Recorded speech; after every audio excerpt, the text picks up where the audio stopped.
be the CEO of your business. And yes, you should outsource your marketing and sales to the largest marketing folks out there, Airbnb and VRBO, for short-term rentals. However, the goal should absolutely be to continually be increasing the percentage of your bookings that are direct bookings. And the reason I say this is you'd be crazy not to leverage those vehicles. However, you are now subject to their policies and procedures. You are subject to their fees, and you are subject to their arbitration if you and a guest disagree on an element of their stay that they disagree with. Welcome to the Rental Property Owner and Real Estate Investor Podcast, brought to you by the Rental Property Owner Association, providing benefits and services to real estate investors and rental property owners for over 48 years. With your host, Brian Hamrick from Hamrick Investment Group.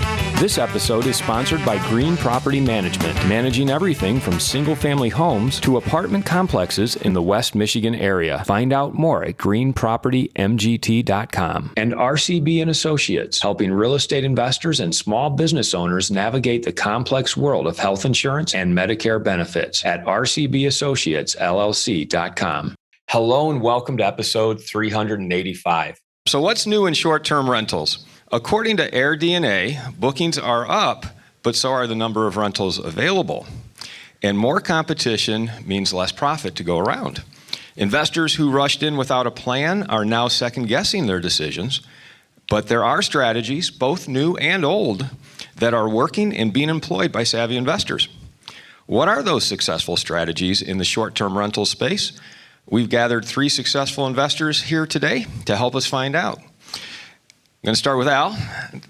Al Williamson is the world's first landlord scientist and an expert on extended stay Airbnbs, meaning that he is a thought leader on furnished rentals that are available on a monthly basis. Al is also our featured speaker this evening at 7 p.m. Who's going to be there tonight at 7 p.m.? Awesome. You don't want to miss that. He'll be presenting on extended stay rentals, and we hope to see you all there. Kate Stoermer is from the CEO host. Kate is a super host on Airbnb and a premier host on VRBO, who owns and manages her own portfolio and also manages for others. She is experienced with partnerships, private money lending, and has analyzed hundreds of deals. Kate brings her perspective from 27 years as a healthcare executive and U.S. Navy veteran to everything she does. Jeremy Garcia has done over 50 flips. He's invested in notes, multifamily, short-term rentals, long-term, and boutique hotels and resorts. He also does corporate rentals in the greater West Michigan area. Jeremy and his wife Melanie are building out an 8-unit Airbnb boutique hotel in downtown Muskegon. And they recently acquired a resort property on Lake Michigan. And full disclosure, Jeremy and I are partners in both of those projects. All right, so introduction's over. Let's get into the questions here. So the panel is on successful strategies in short-term rentals. But before we talk about success, let's talk about what's not working any longer in the short-term rental space and the medium and longer-term rental space that you work in, Al. And Al, why don't we start with you? Okay. Like, what is not working right now? How's that? Oh, I got it there. So what's not working? Well, good morning, everybody. I'm honored to be up here with these guys. This is great. Hey, so what's not working is just throwing. It's too early to say a turd on a stick, but you just can't throw junk up there anymore with your iPhone pictures and if the market is tightening. It means you see you're not getting booked right away, and you're on an Airbnb platform. You got to have good pictures, and you got to spend some time working on your listing. So just phoning it in is not working anymore. Kate, what do you think isn't working anymore? So similarly, because your digital listing is actually your most valuable real estate, right? If your listing does not actually communicate to your potential guest the amenities you offer and how that actually fits in with what they're looking for. A couple fun facts. Women are booking 80% of all travel.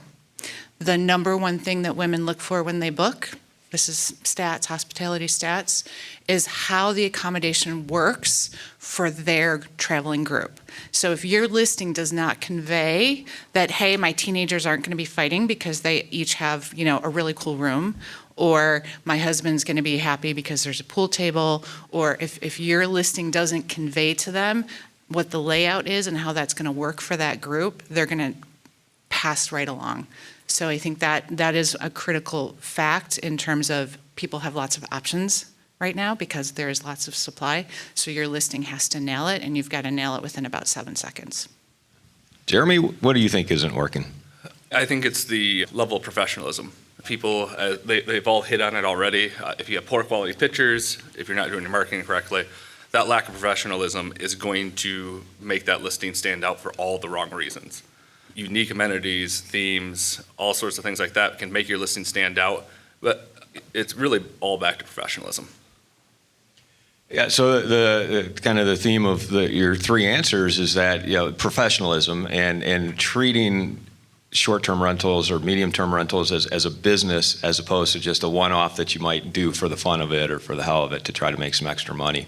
Let's talk about then taking our short-term rentals and medium-term rentals. Al, let's just keep it simple and just call it short-term rentals, because Al, you have a little different way of doing it. So why don't we focus on that for a moment, and you kind of tell us what your niche is in the short-term rental world.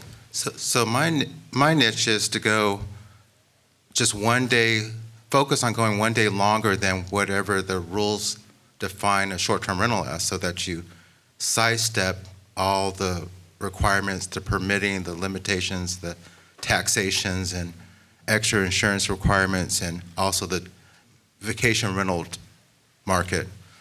So, which you can make money in all those things. I just choose to sidestep it just to reduce the competition and get into professional travelers who are being paid to travel.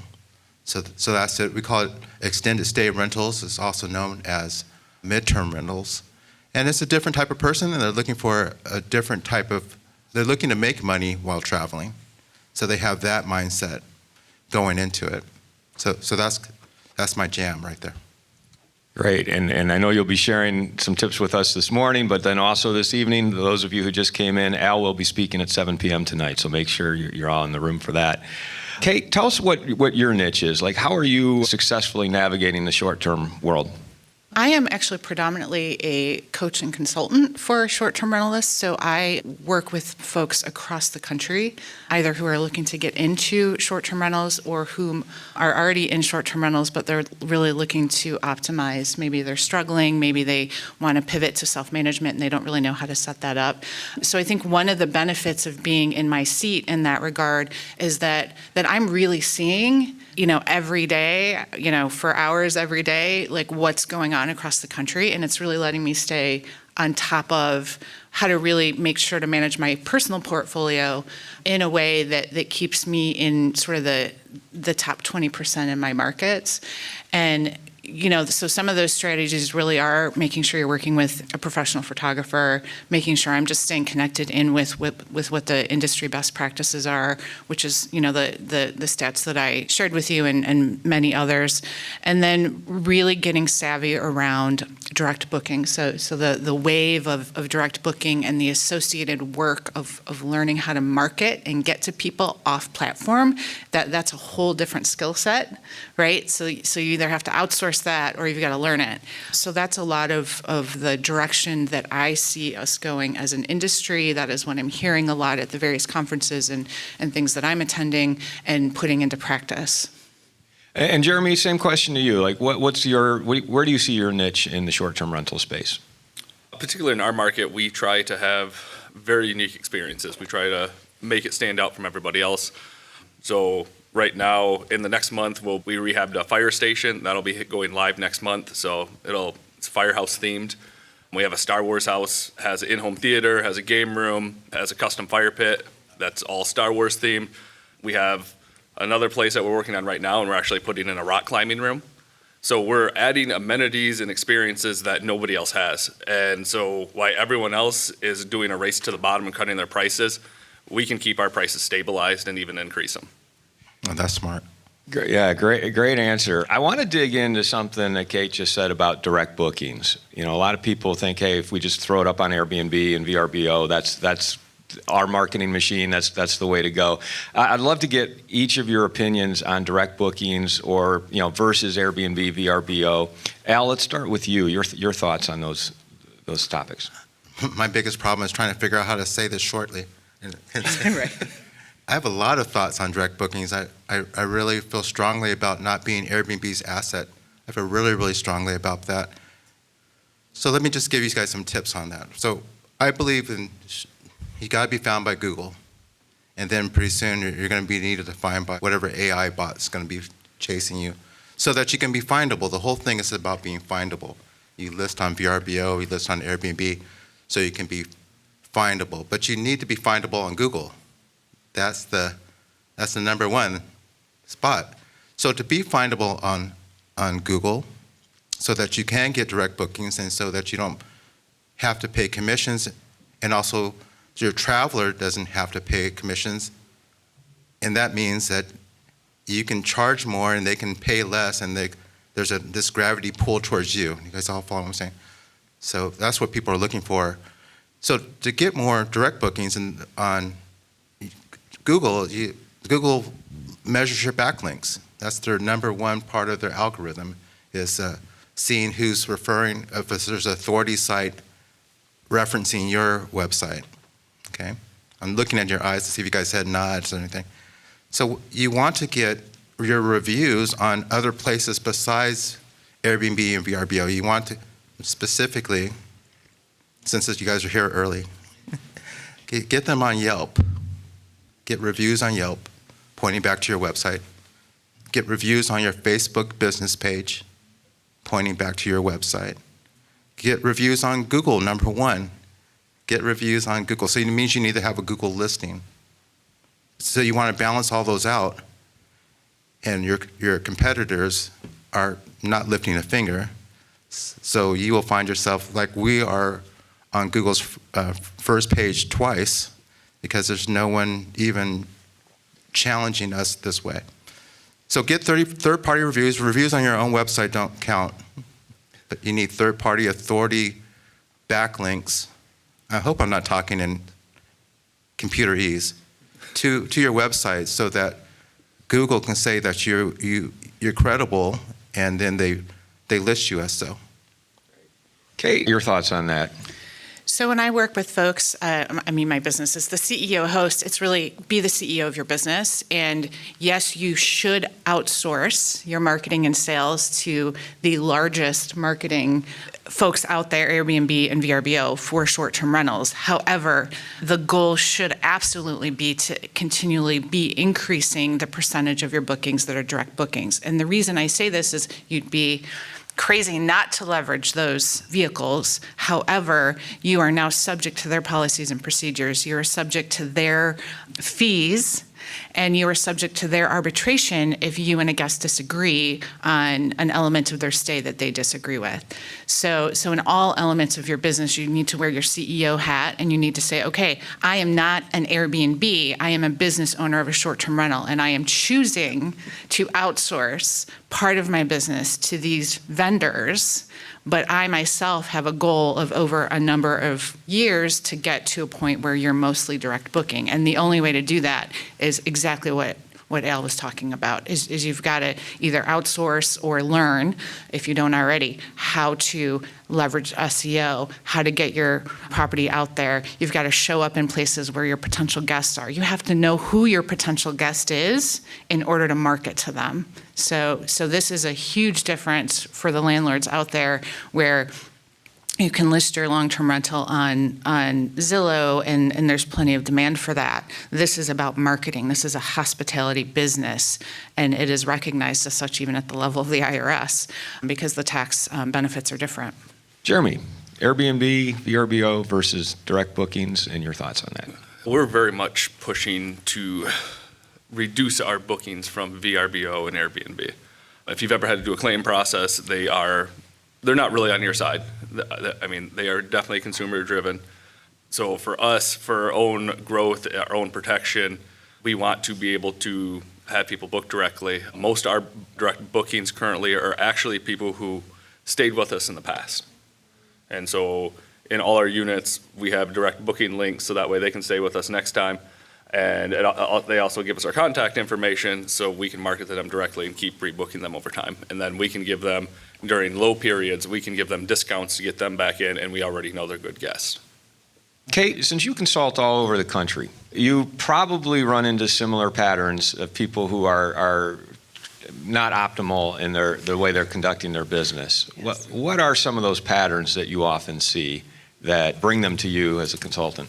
I think it's the not understanding or the not having the time. You know, the narrative has been, and the actuality has been for a couple of years that you could get a property listed on Airbnb and do well.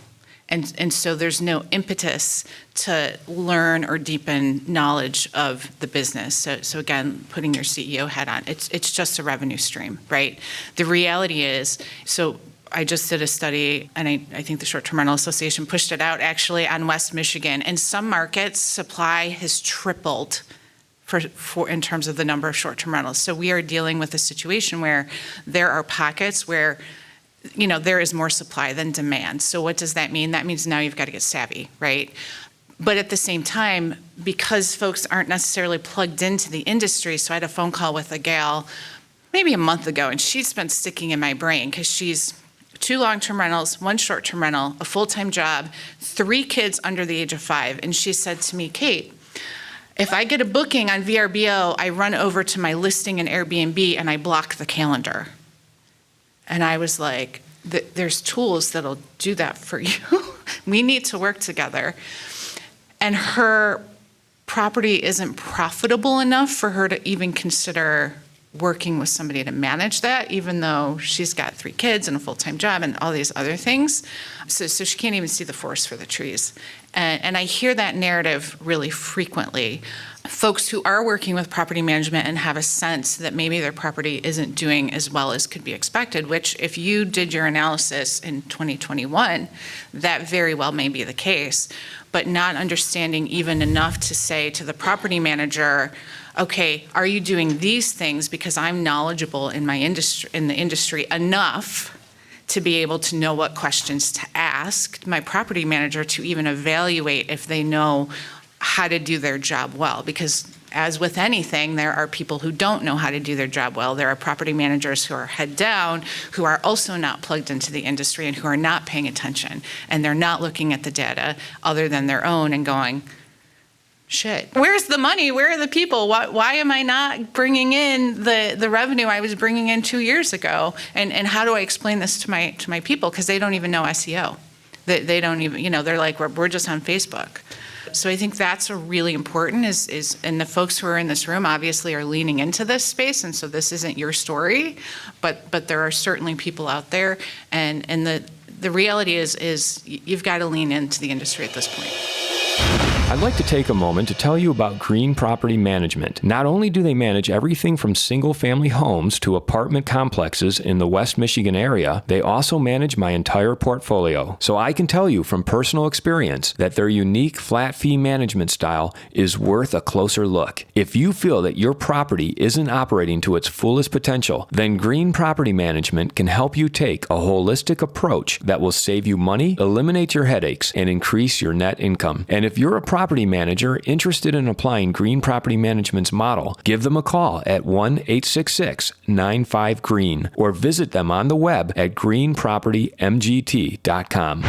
If you're thinking of leaving your W-2 job and becoming a full-time real estate investor, one of the greatest costs you must consider is healthcare for you and your family. When I made this transition myself, I found the whole healthcare insurance process to be confusing and frustrating. That's why I'm glad I met Chad Creasy at RCB and Associates. Chad is a professional health insurance agent who helps real estate investors and small business owners understand and choose their best healthcare options. And best of all, his services are covered by the insurance company and won't cost you a dime. If you live in Michigan and are expecting a change in your healthcare insurance coverage for any reason, or losing employer coverage or transitioning into Medicare, then you owe it to yourself to contact Chad Creasy at rcbassociatesllc.com. Al, let's go to you. Leaning into the industry, you kind of separate yourself as a midterm rental space.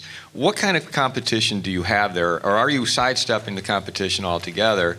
And then the third part of that question is, how do you differentiate yourself from the competition? Boy, you pack a punch in the morning, don't you? I want it all. Okay. Yeah. There's space. growing competition in the midterm rental space. People are catching on. They're opening their eyes. I had it all to myself. Well, until you started talking about it Yeah. on podcasts and then teaching it. Yes.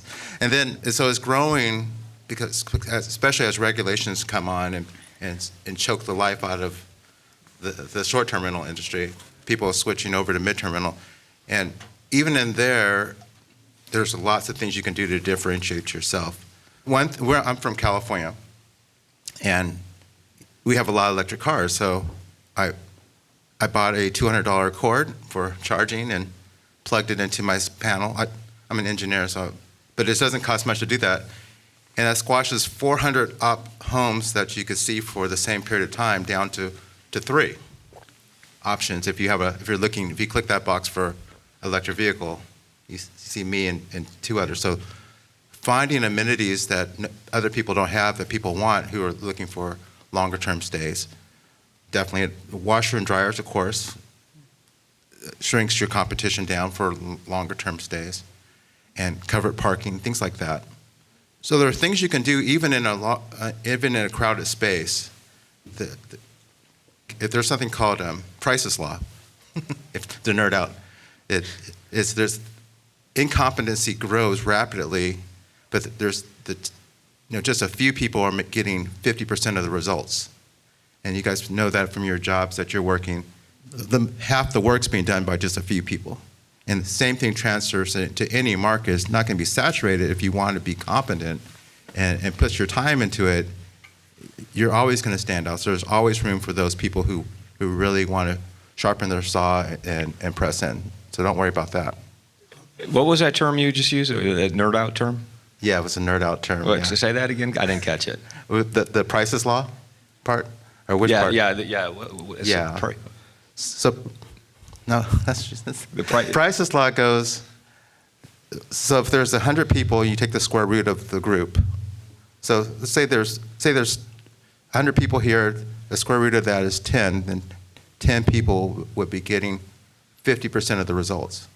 And if you had 10 people, then the square root is kind of close to 3, then 3 people will be getting 50% of the results. So it goes like that, and you can plot the curves, and you can see that the size of the group, the bigger the group, the bigger the incompetence or averageness of it. There's very few people that are trying to be excellent.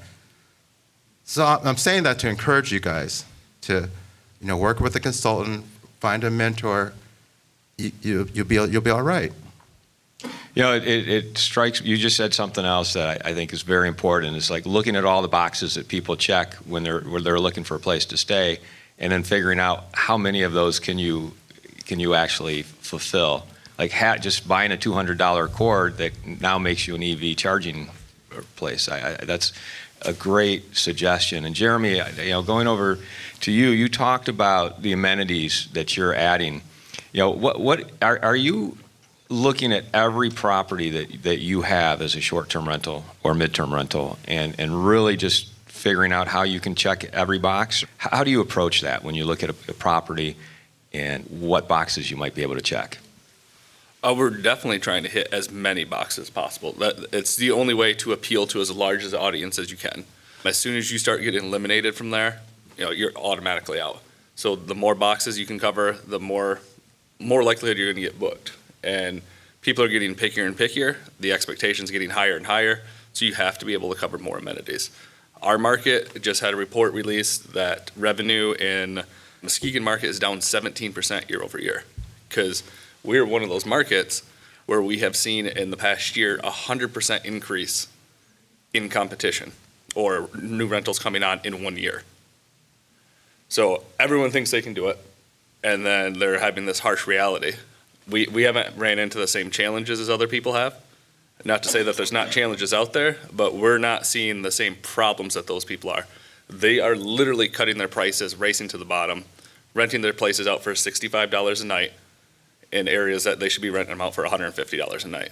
But they can't stay filled because they are doing a very generic house.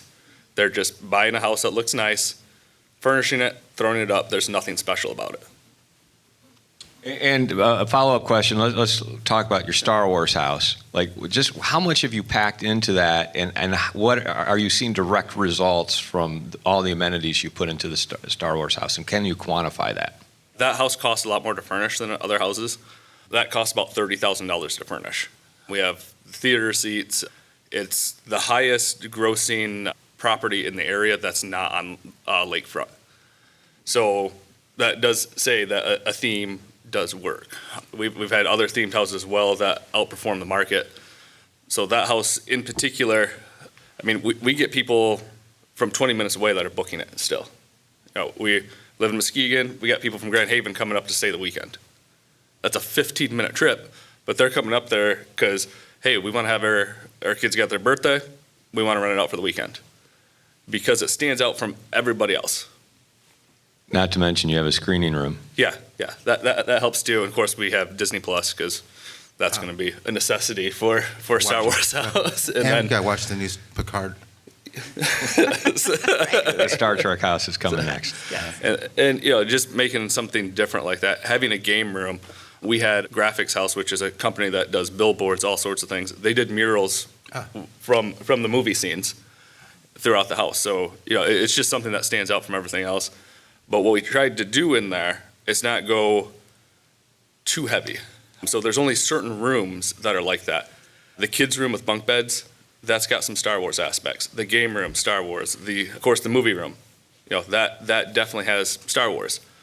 But as she had hit on earlier, females are a huge audience. We know, based on statistics that Airbnbs released, that 55% of our market is females under 45. That's all we try to appeal to.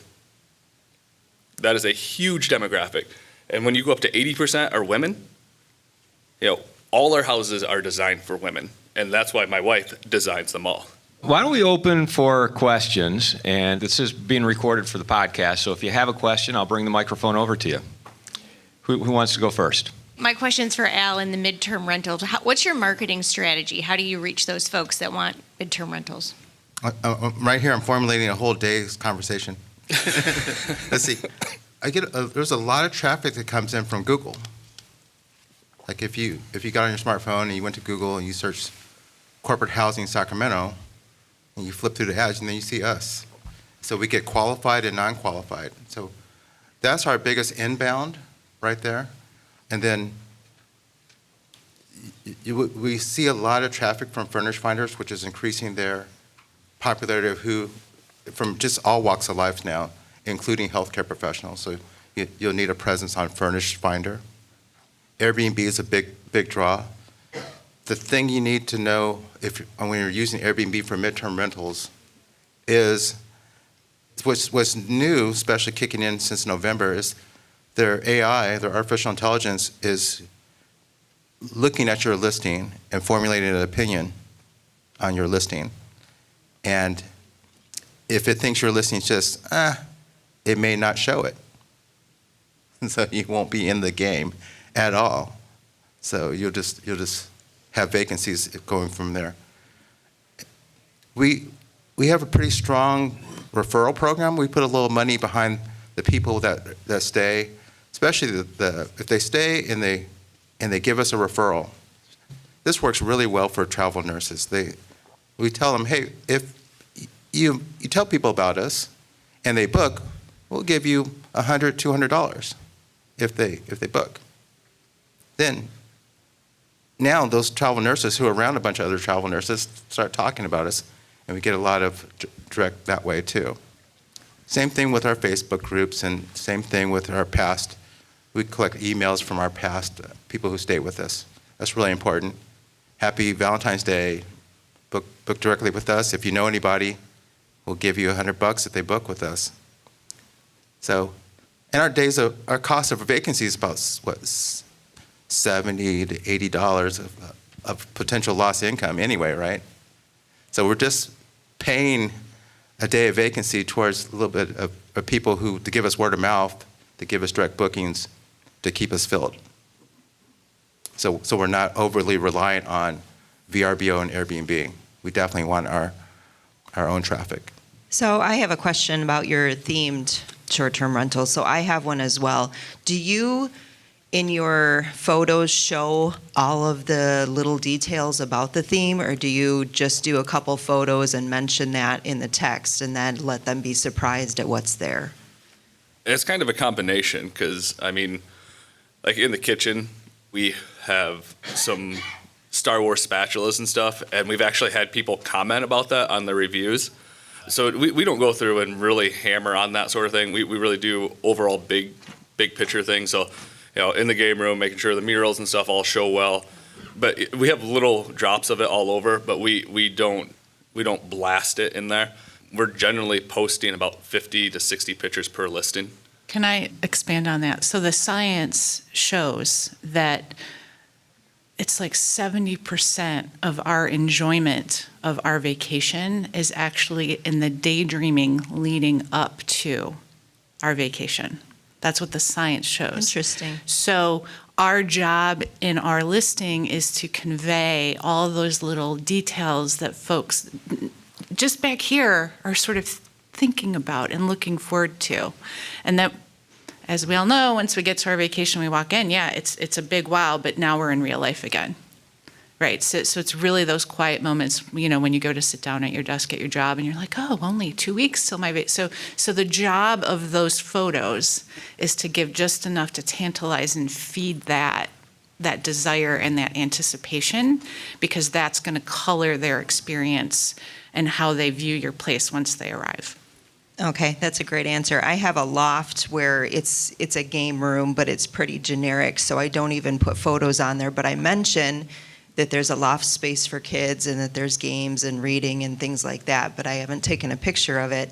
So I'm kind of debating whether and it's something where people say afterwards, oh, this extra space that wasn't mentioned, blah, blah, blah, was super cool, or we enjoyed the 3-person beanbag, blah, blah, blah, that's not even mentioned. So I kind of went back and forth where should I add that as something where people anticipate, or do I keep it as a nice surprise when they get there? And I would advise you to show it, because the number 2 driver for women when they book, they look at how does the accommodation work. The second one is they look at safety and security, and a loft, if they have little kids, is going to be something they're going to want to know about.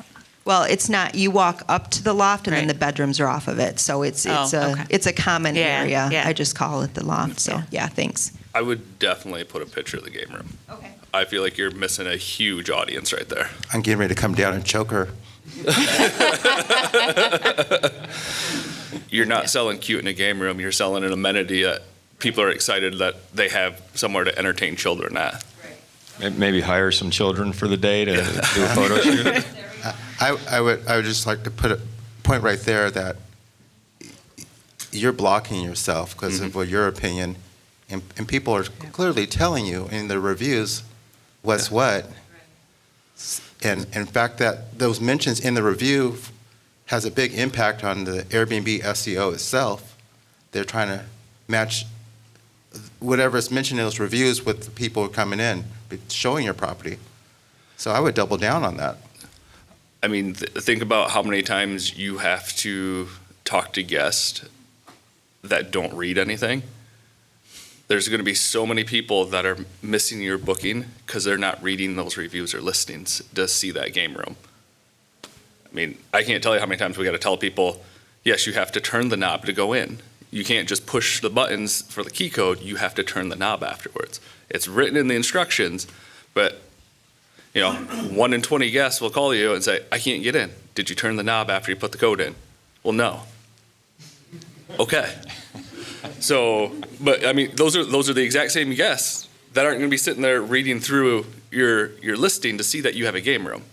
So I really think you're missing a huge market. Do you think she should spend a couple $100, really make that game room nice and get some awesome photos? I'd spend $500 to $1,000, make it the way you really want, get those photos. That game room's going to sell it.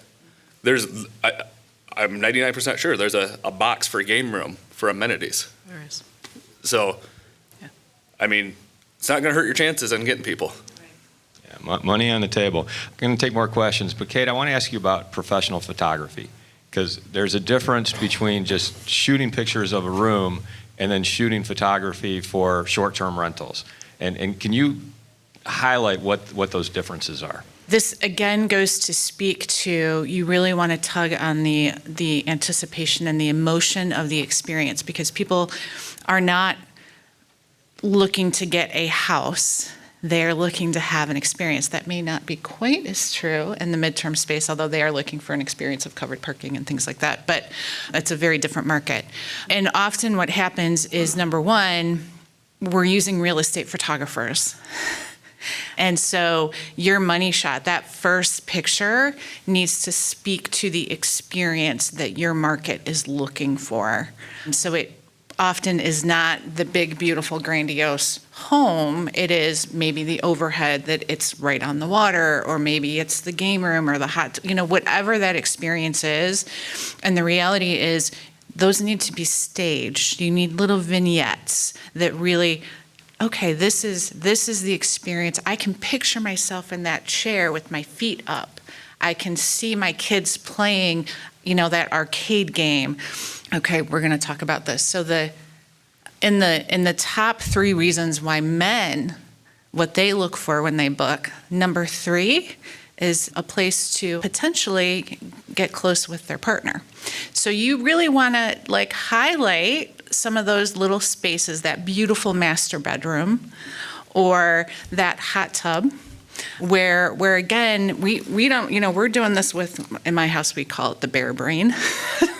It's sort of your less subconscious, or your subconscious brain of the things that you're looking for.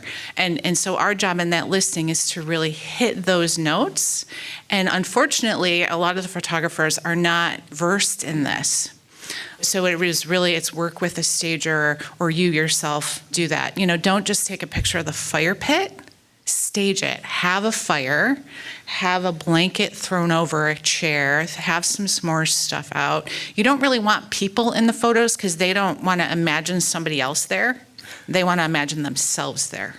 So this is actually some of my colleagues and I, who are based out of Michigan, have been having this discussion about really looking for and having great photographers. There are a couple of services that I'm aware of that actually do this. They provide input. They provide help with how to stage it to really make it pop, and then they actually work with you to get those photos. So, yeah, it's so important. Yeah, fantastic. Thank you. Great advice. More questions. Who's got one? Hey there. Do you guys have any experience or advice on weddings at an Airbnb? Usually you need to talk to your insurance company. Okay? And then you can pass any incremental cost on to your guest, and also ordinances in your area. That would be another issue. And then making sure that your guests, are respectful. So having some parameters. It's very much about the space. If you're on a farm and there's nobody for miles, and you've got plenty of room for parking, and you can provide porta-johns or sufficient, depending on the size of it. At the same time, I have a client who has a big, beautiful 8-bedroom home, and people keep getting married there without telling her. They'll just have, a party of 15 or 20 or 25 or whatever. And then you're dealing with confetti, or you're dealing, whatever afterwards, so. And would you recommend anything with advertising, or having a picture of maybe a bride, at the altar or something like that? If that is a revenue stream and that is a market you're looking for, absolutely. Absolutely. You again, same thing, right? You only amped up because now the bride has a vision of her day that she's been dreaming of for a long time. Yeah, and the challenge that I've had, or we've had 2 now bookings for weddings, and a wedding is a lot more expensive, a venue is. But when you look at a daily rate, they look at our property and like, wow, that's so much less expensive than a venue. And they're like, yes, we want to get married by a lake. This is beautiful. And so it's like, yeah, you guys can get married there. Then we require them to have event insurance for the 3 days or whatever. Oh, and you should, absolutely, charge a premium for that with the justification of, really that's additional wear and tear on your property, right? And also it also just increases, general risk overall because now you're having a party. I mean, they're going to go and pay thousands of dollars in an event venue, right? So I would just put it in the listing that there's an additional fee if you wish to have an event. And then you want to update and give them a rental agreement with updated terms that reflects, so it could be an amendment. So even if they book through Airbnb, you can say, well, if you're going to have an event, there's an additional agreement. And so it would be all the terms that you would have for that event. I'm anti-wedding. Brian and I've had this discussion a couple of times. The reason being is because I don't know many weddings that don't involve drinking, and the wear and tear on a property could be real rough. So for me, risk versus reward, potentially having to deal with damages and having to cancel on the next guest, I'm not willing to take that risk. More questions? How do you deal with people who make a mess of your place, who trash your place? 'Cause I remember earlier you were talking about someone not being on, I think it was you, not being on your side as far as that, damages like that. How do you deal with that? Because the reason I ask is I'm a home inspector, and I just recently had a guy take me to have me come out to his house because someone shot like 10 times, shot up his house. So how do you deal with stuff like that? You can file a claim. It's a painstaking process. We had a party happen a couple weeks ago. We had high school kids book it. Airbnb verified them, right? Their verification is garbage because we've also had a high school kid reach out to us and say, hey, I want to learn about real estate. I'm 17 years old. Verified ID, right? I'm not sure what they're verifying.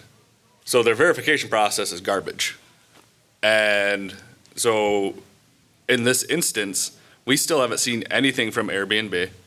The police were called twice within 24 hours. She refused to leave. And, we had a couple $1,000s in damages. You can't collect a security deposit from Airbnb. They took that away. You have this really slow claims process. And again, they're not on your side. She was still able to leave us a review, even though she was escorted off the property. The only reason that she had her review removed is because she was swearing at my wife on the platform. Otherwise, she could have left the review.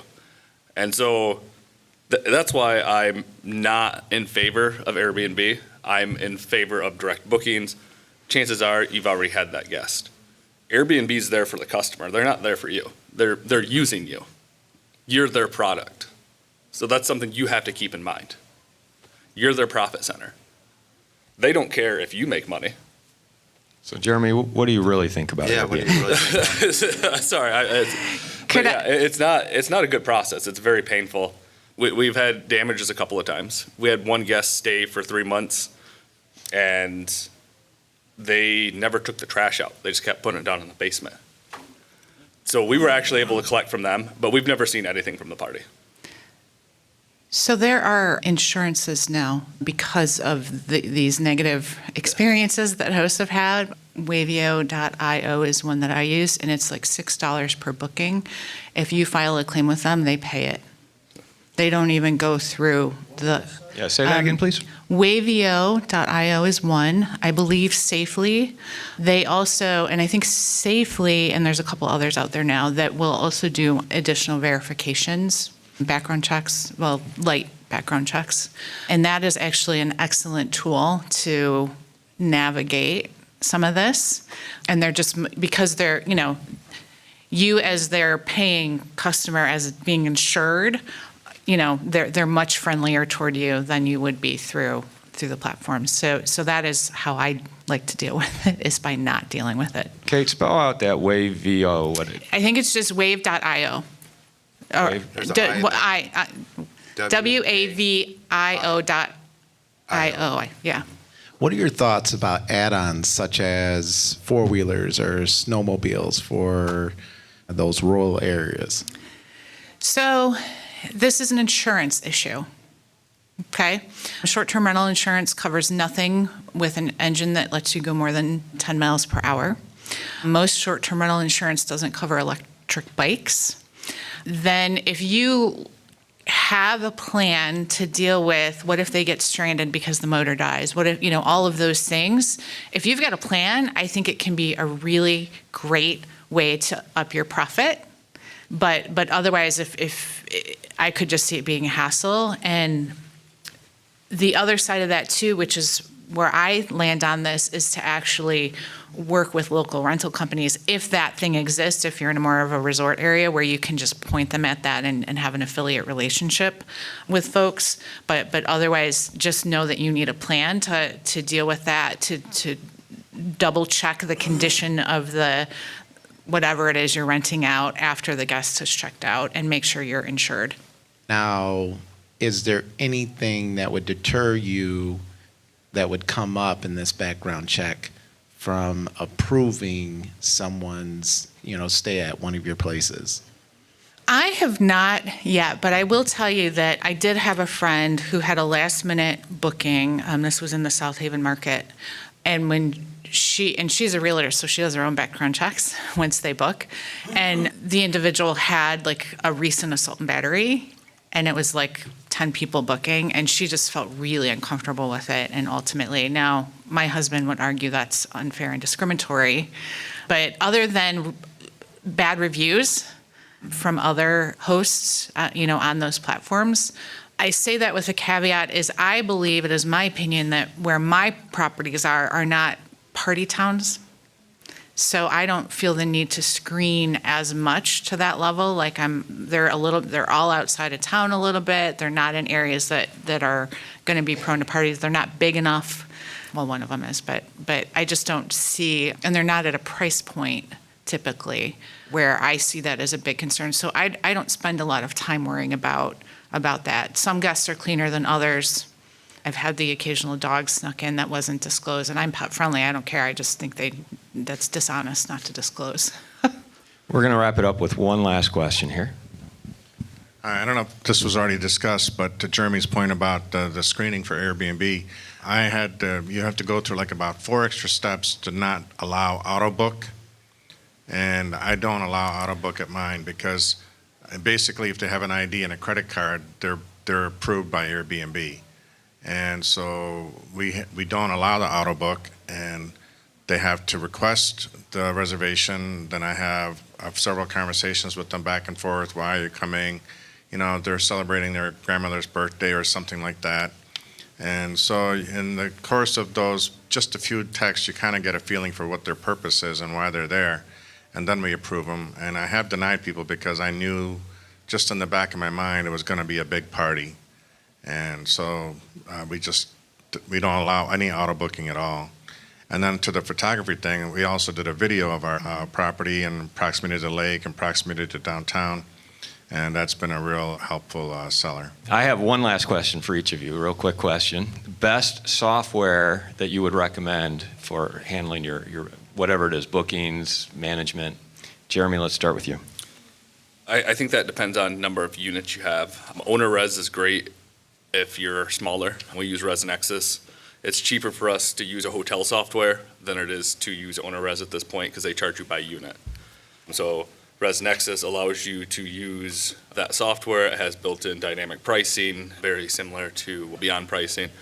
Allows you to run way more reports, more options, a lot easier to track, integrates a lot easier to Google, different things like that. It's much more robust, but you need to have at least 20 before it makes any financial sense to switch over to something like that. Lead pages for your direct booking site. Lead pages? Fantastic. Al?